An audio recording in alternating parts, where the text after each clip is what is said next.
Bahkan ada orang yang ngomong pernah mati, hidup lagi, akhirnya menceritakan waktu kematian. Kalau mati nggak begitu, nggak akan ada kembali. Kalau memang mati itu bisa kembali, Nabi mestinya yang pantas mati itu hidup kembali.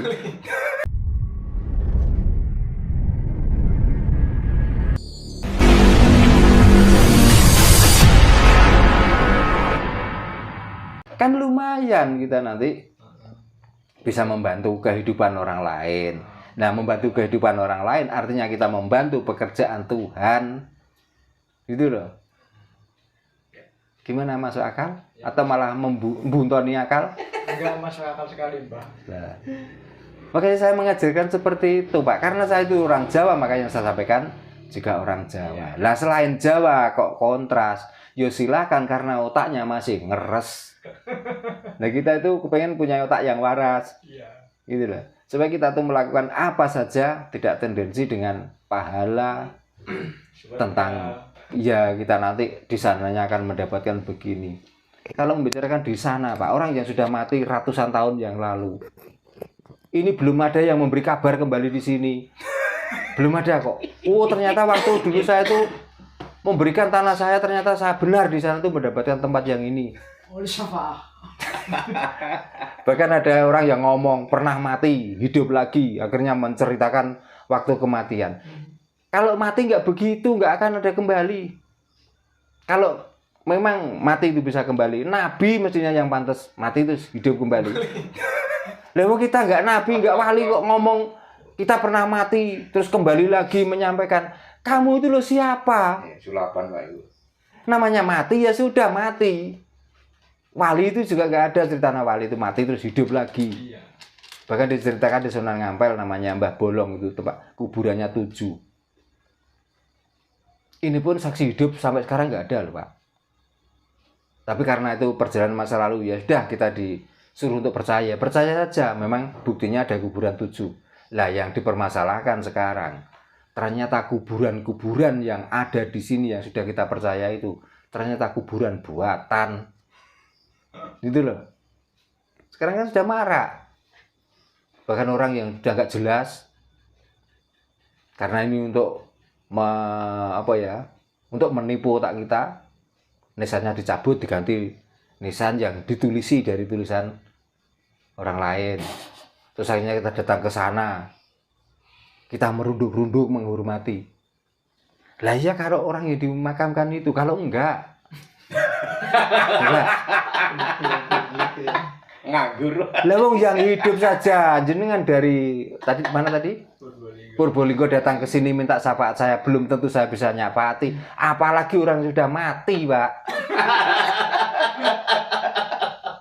Maka ziarah itu tujuannya bukan mencari syafaat. Ziarah artinya itu supaya kita tuh paham bahwa orang ini yang dulu diceritakan kuat, orang ini yang diceritakan pandai. Kalau sudah mati terbujur, kaku, dan dikasih nisan 2. Mengingatkan pada kita yang masih hidup, maka hormatilah bapak dan ibumu. Supaya kamu mempunyai nama harum seperti orang mati ini. Gitu. Lah ke orang yang sudah mati kita datang merunduk-runduk. Coba di situ tiba-tiba ada permintaan pulangnya, saya habis dari sana. Mudah-mudahan dapat syafaatnya. Mudah-mudahan. Nah, ya. Nisannya itu, Pak, kalau nggak kita bangun, nggak kita cat, orangnya nggak bisa ngecat sendiri kok. Iya. Pakai cungkup itu, kalau nggak ada yang hidup yang buatkan cungkup, orangnya nggak bisa bikin cungkup kok. Nah ini kan butuh kewarasan yang luar biasa. Nah kebanyakan orang yang datang seperti itu di situ nyanyi. Bahkan saya itu kadang-kadang miris itu gini, Pak. Kita itu berdoa lagi kusuk-kusuknya orang yang lagi datang. Terus tiba-tiba gembor-gembor. Coba. Iya. Terus membaca doa-doa itu dengan ngeden-ngeden. Pakai toa. Nah, saya itu kadang-kadang begini. Seandainya yang dimakamkan dan dikubur di situ itu seandainya hidup, apakah bikin dia itu bangun? Coba. Nah kalau bangun karena dia orang sakti apa kayak tapu sitok-sitok. Bersihin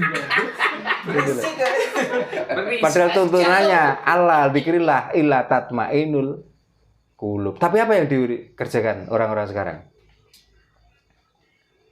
Kan malah mending sekarang sudah dilarang nggak pakai speaker, dulu malah pakai corong toh. Mengganggu apa namanya? Peziarah. Nah di situ dikatakan di situ bukan mati, di situ pesarean. Pesarean adalah tempat tidur. Nah orangnya tidur nanti kalau berbeken. Tangi, Pak. Coba. Nah itulah yang saya maksud, kita itu supaya waras. Nah orang-orang seperti itu mungkin kurang waras, Pak. Makanya kita yang sudah waras, mari kita apa itu? Mari kita pertahankan kewarasan kita. Saya juga ahli ziarah, Pak. Bahkan setiap malam Jumat kalau ada waktu dan longgar, saya mesti datang ziarah. Tapi saya ziarah itu mengambil hikmah dari orang yang dimakamkan di situ, Pak. Yang konon dulu kondangnya seperti apa, yang konon dulunya dia putra raja, yang konon dulunya dia orang sakti, orang yang mondroguno. Tapi begitu sudah mati begini, untung-untungan dia itu ditempatkan di tempat yang tinggi dan di sinar lampu yang terang. Lah kita yang nggak punya perilaku seperti itu, di saat kita mati, ada kuburan yang gelap, kita ditaruh di pojok sana, di bawah pohon barongan. Siapa yang mau mendatangi? Coba. Kalau nggak kita hidup ini melakukan hal yang baik dulu, Iya. apa yang mau dikenang orang? Jadi kita ziarah itu sebenarnya mengenang perbuatan masa hidup. Kalau sudah mati, yo mati, Pak. Gitu loh. Makanya kalau datang di situ nggak usah kita tuh merunduk, biasa saja, wong itu orang mati. Ya ini nanti juga ada yang protes lagi mesti, Pak. Ya. Bagi siapa? Ya bagi orang yang dapat manfaat dari orang mati itu tadi. Masalahnya kalau ini di mana orang-orang yang dengarkan, nanti kuburan tuh sepi loh, Pak. Orang-orang jual pakaian tuh nggak laku loh malahan. Nah, mumpung ada kesempatan itu dan meraih keuntungan dari itu, maka ini dibungkus dengan ucapan kalau ini begini, kalau datang ke sini bisa begini, begitu. Propaganda. Nah, dari dulu, Pak, agama pun seperti itu. Makanya orang beragama itu banyak yang tidak pernah berjumpa dengan Tuhannya, tapi masih sibuk mencari Tuhan. Karena jarang orang yang mengerjakan bahwa kita sudah bersama Tuhan, tapi orang yang menyampaikan mesti Tuhan itu di atas. Nah pertanyaannya, kenapa waktu sujud kok gak dangak, kok kita sungkem ke bumi? Nah, di situ tempat. Itu berarti kan kita itu bokongi Tuhan. Iya. Tapi kalau ditanya menghadap Tuhan, ini lah kebangetan tuh, Pak. Wah ini malah makin parah loh. Oke, Sal. Udah habis baterai. Ini Pak ada satu lagi Pak. Yeah. Mungkin pertanyaan terakhir dari saya. Nanti bisa dilanjutkan Mas Faisal. Nah ini masih mengganjal dalam pikiran saya. Yeah. Tadi Pak Darno sempat menyinggung bahwa roh itu kan tidak merasakan apa-apa Pak ya. Yeah. Nah ketika orang merasa berbuat dosa, Yeah. merasa terkena karma, itu bagaimana?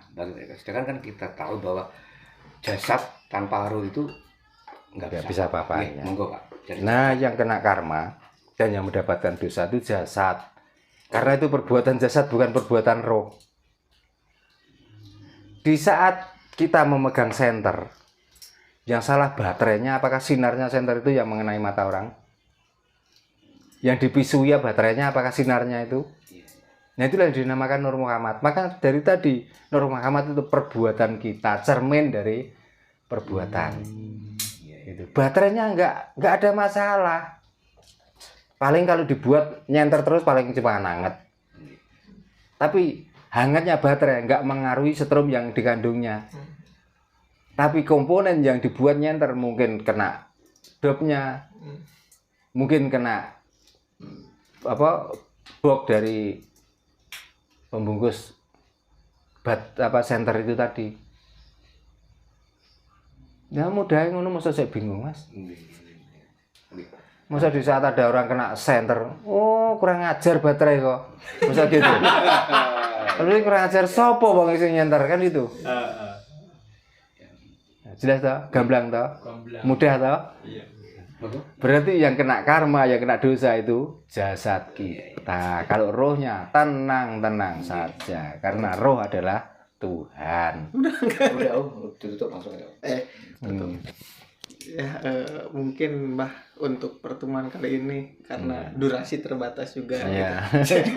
Nanti pastilah kita itu selalu bakal gitu kan, selalu menggali lagi apapun itu tentang Jawa gitu. Iya. Terima kasih untuk waktunya pada malam hari ini. Iya, Mas. sama-sama juga terima kasih Pak Yusro yang jauh-jauh dari Purbalingga datang ke sini. Ya mungkin apa tujuannya saya belum tahu ya. Tapi sedikit tadi sudah ada pertanyaan ya. Mungkin arahnya juga ke situ ya. Terima kasih Pak Yusro ya atas kedatangannya. Ya, dan kita cukupkan sampai sekian. Ya barangkali ada yang berseberangan. Ya itulah pedoman orang Jawa. Bagi yang setuju, mungkin rasanya sudah mulai terbuka. Maka baik yang kontras maupun yang pro, selalu kami doakan rahayu, rahayu, rahayu sagung dumadi, rahayu ingkang pinanggih. Rahayu.